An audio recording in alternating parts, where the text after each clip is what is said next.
Doctor মানেই কি কষাই, এই কথাটা কি সত্য হয়ে উঠছে? একদম। আজকে দেখুন এই যে ঘটনা, একের পর এক ঘটনা আছে, তারা পয়সার জন্য সব কিছু করছে। মানে ডাক্তার মানেই একটা কষাই রূপে পরিণত হয়ে গেল আজকের ডেটে।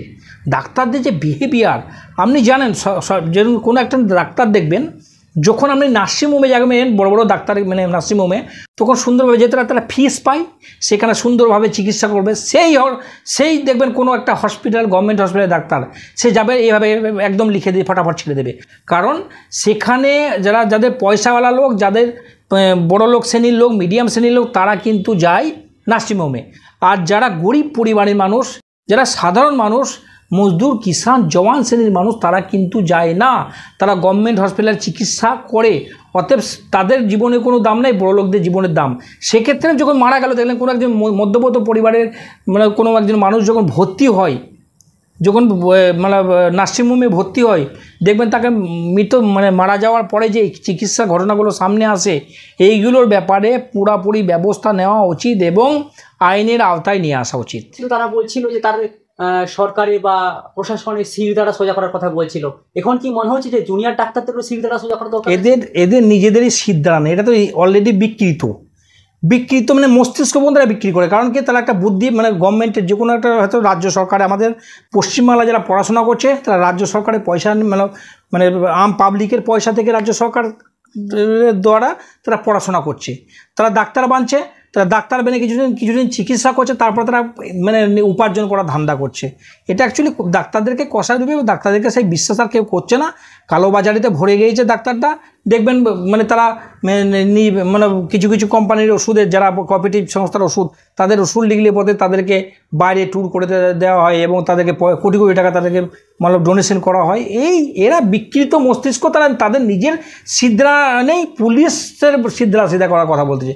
এদেরকে লজ্জা করা উচিত একদম। এরা জঘন্যতম কাজ করছে। আর পশ্চিমবাংলাতে সেটা প্রমাণ হয়ে গেল যে ডাক্তারদের যে কালোবাজারি, ডাক্তারদের যে সিদ্ধা নেই, সেটাও কিন্তু প্রমাণ হয়ে গেল। এটা একটা অত্যন্ত দুঃখজনক ঘটনা। এই যে বড় বড় কালো কর্তুজ যে ডাক্তারটা যে ধরনের বিহেভিয়ার করলো দেখলেন, এটা থেকে এরা প্রমাণিত, এরা ব্যবসারূপে ব্যবসায়িক বড় বড় যারা প্রভাবশালী নার্সিংহোমের মালিক, তাদেরকে মানে তাদের পজিশন বানানোর জন্য তারা যা করলো, অভয়া এবং তিলোত্তমার ন্যায়ের জন্য ওরা কোনো লড়াই করলো না, সেটা প্রমাণিত হলো। এর আগে অনেক জায়গাতে দেখেছেন, প্রতিটা বড় বড় হসপিটাল, নার্সিংহোমে, যারা পাবলিক নার্সিংহোম হসপিটাল, কোঅপারেটিভ যারা বড় বড় সংস্থা, তাদের যে সমস্ত হসপিটাল থাকে, তাদের এই ধরনের ভিডিও লাগাতার হতে থাকে। একটা জিনিস একবার কিন্তু কোনো রকম চিন্তা করলো না, যখন ডাক্তারের কাছে যখন যায়, তারা মৃত ব্যক্তিতেও একটা পিকচারেও দেখেছিলাম যে মৃত ব্যক্তিকেও তারা ওষুধ লিখে যাচ্ছে। গরিব মানুষ যারা আছে, তাদের আজকে নাজেহাল করলো এই ডাক্তারদের। পশ্চিমবাংলার ক্ষেত্রে দেখলেন, এখান থেকে পরিষ্কার বোঝা যাচ্ছে ডাক্তারদের যে কালোবাজারি, ডাক্তারদের যে ব্যবসা, নার্সিংহোমের যে ব্যবসা, এটা পুরা প্রমাণিত। ভারতবর্ষ তথা বাংলাদেশ যে ধরনের কালো কর্তৃত্ব চলছে, কালো যে বাজারে চলছে, এটার বিরুদ্ধে সাধারণ মানুষকে প্রতিবাদ করা দরকার।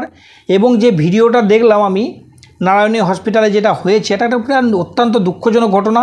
তার ফ্যামিলির লোক যখন সেই ব্যাপারটা বুঝতে পারে, তারা প্রতিবাদ করার ফলে কি হয়, তাদের প্রতি আক্রোশ জাগায় হসপিটাল কর্তৃপক্ষ এবং বলে পুলিশি অ্যাকশন নেব। এই ধরনের একটা ভয়ানক ক্যাচাল সৃষ্টি হয়। কিন্তু একটা জিনিস দেখুন, যার ফ্যামিলির কেউ মারা গেল, তার অবস্থাটা একটা বুঝুন, তাদের প্রতি সে সিম্প্যাথি নেই। পয়সা, দুনিয়া এখন কি বলুন তো, পয়সার সঙ্গে মল্লব। এরা কালোবাজারি করে পয়সা কামাচ্ছে, সেটা আপনি ফোকাস করতে পারবেন না। ফোকাস করলেই আপনি মানে ডাক্তারদের মানে সেটা প্রমাণ করলো যে যাই কিছু হোক না কেন, এই যে আন্দোলনটা যেটা হলো, অভয়াকে নিয়ে যে ধরনের আন্দোলন, তিলোত্তমাকে নিয়ে যে আন্দোলনটা হলো, সেটা থেকে প্রমাণিত করলো ডাক্তারদের বিরুদ্ধে মুখ খুললেই সে মেরে দেখ, কেটে দেখ, যাই করবে, তারা চিকিৎসা করুক না করুক, যাই করুক না কেন, যদি আপনি ডাক্তারদের বিরুদ্ধে মুখ খোলেন, তাহলে মানে মুখ খোলা যাবে না। সেটা এই আন্দোলন থেকে তারা প্রমাণ করতে চেয়েছিল। কিন্তু আন্দোলনটা সাধারণ মানুষ যারা যখন বুঝতে পারলো এটা একটা ব্যবসায়িকভাবে মানে পলিটিক্যাল এবং রাজনীতিক এবং ব্যবসায়িকদের বিরাট বড় একটা মানে রাজনীতি হচ্ছে, এবং সাধারণ মানুষের এটা আন্দোলন নয়, গরিব মানুষের জন্য আন্দোলন নয়, যারা অভয়া এবং তিলোত্তমার বিচারের জন্যে যারা গভর্নমেন্ট হসপিটালে যারা পড়াশোনা করছে এবং ডাক্তার, তারা যদি চিকিৎসা থেকে চিকিৎসা বিরতি করতে পারে, তারা সব কিছু করতে পারে, সেটা সাধারণ মানুষ বুঝতে পারলো এবং ডাক্তারদেরকে সেইভাবে জবাব দিল সাধারণ মানুষ এবং তাদের কথা বিশ্বাস করলো না। তারা এখন হায় হায় করে বেড়াচ্ছে। জুনিয়র ডাক্তারকে, কিছু বাচ্চা ছেলে জুনিয়র ডাক্তারকে ইউজ করে কিছু বড় বড় কোঅপারেটিভ দালাল, বড় বড় নার্সিংহোমের মালিক এবং বড় বড় ডাক্তার বাহিনী, তারা একটা মানে ওদেরকে আগে থেকে পুশ আপ করে তাদেরকে ইউজ করে তাদের ছবিগুলো খারাপ করলো, জুনিয়র ডাক্তারকে বদনাম করলো, বাংলাকে বদনাম করলো, বাঙালিকে বদনাম করলো বিশ্বের দরবারে, ভারত মানে পুরা দেশের ক্ষেত্রে দেশে, এবং বাঙালির সম্মান নিয়ে ছিনিমিনি খেলো।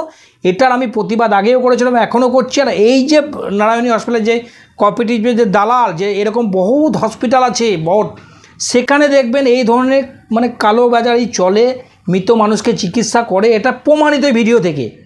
অতএব আমি আমাদের রাজ্য সরকার তথা পুরা দেশের সরকারকে আমি অনুরোধ করব, এই ধরনের ঘটনা যাতে না হয়, ডাক্তারদের যাতে কালোবাজারি না হয়, এই কোঅপারেটিভ দালালগিরি যাতে না করে ডাক্তাররা, বড় বড় নার্সিংহোমের চাপড়াসিগিরি এবং চামচাগিরি যাতে না করে, নিজের মানে গরিব মানুষকে মেরে দিয়ে, সাধারণ রোগীর পরিবারকে মেরে দিয়ে তারা যেন ব্যবসায়িক রূপে প্রতিষ্ঠিত না হয় এবং পয়সার জন্য এত কিছু করছে, তার বিরুদ্ধে প্রতিবাদ করা দরকার এবং ডাক্তারদের এবং নার্সিংহোমের কর্তৃপক্ষ আইনের আওতায় নিয়ে এসে তাদেরকে সাজা দেওয়া উচিত।